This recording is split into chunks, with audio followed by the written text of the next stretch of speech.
औज़ुबिल्लाहिमिनश्शैतानिर्रजीम बिस्मिल्लाहिर्रहमानिर्रहीम अस्सलामु अलैकुम वरहमतुल्लाहि वबरकातुहू। कैसे हैं आप सब? ठीक ठाक, अल्हम्दुलिल्लाह जी। क्लास आज हम पढ़ने जा रहे हैं, वो आपने काम तो पहले किया हुआ है, लेकिन जो इसकी जो हेडिंग है, जो डेफिनेशन है, वो आपने पहले पढ़ी हुई है, लेकिन उसका नाम अलग है।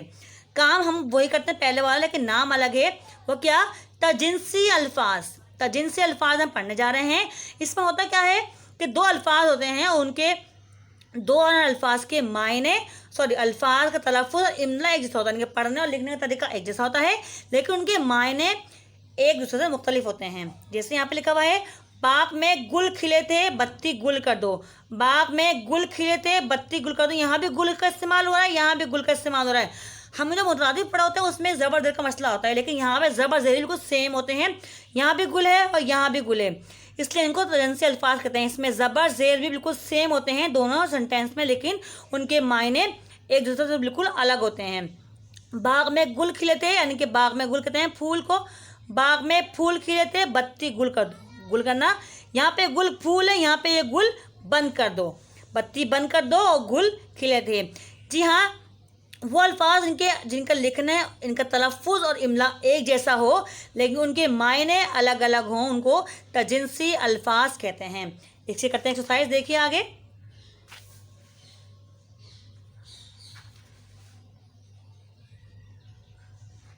जी, कान। एक कान तो हमारे बॉडी का जिस्म का हिस्सा, कान से हम सुनते हैं।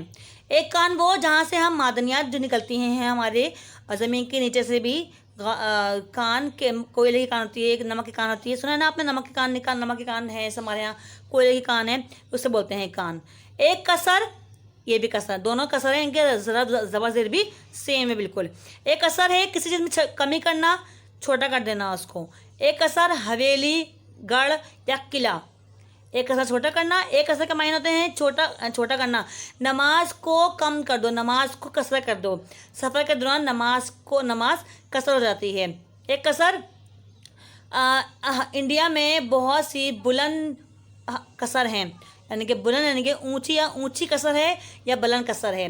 पर, एक पर हम, एक तो परिंदों के पर होते हैं पर, और एक पर ये कि दो जुमलों को आपस में मिला, दो लफ्ज़ों को आपस में मिलाने के लिए हम पर का इस्तेमाल करते हैं। पर, आसमान पर परिंदे उड़ रहे हैं, यहाँ पे आसमान पर परिंदों को मिलाने के लिए यहाँ पे हमने पर का इस्तेमाल किया है। और एक पर परिंदों के जो बाजू होते हैं उन्हें पर बोलते हैं। दिया, ये दिया वो है जिसमें हम आग जलाते हैं, रोशनी करते हैं। दिया कभी देखा हो आपने, किसी प्याले में ऑयल डालकर उसमें एक धागा लगाते हैं ताकि इसमें रोशनी हो जाए, दिया जलाते हैं। और एक दिया देने वाला दिया है ये, कि दिया, मैंने तुम्हें कुछ दिया, मैंने तुम्हें इनाम दिया, ठीक है। ये मांग, एक ही मांगना किसी से ज़रूरत तलब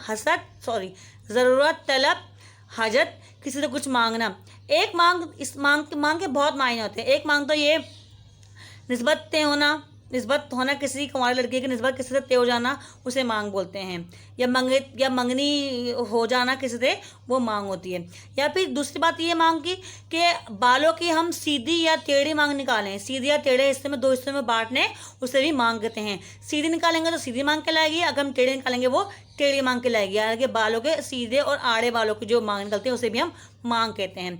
एक मांग तो मांगना हो गया, ज़रूरत के तहत मांगने, हाजत किसी। और एक मांग वो कि किसी के निस्बत है, किसी के मंगेतर है, एक वो मांग। और एक मांग बालों की मांग, ठीक है।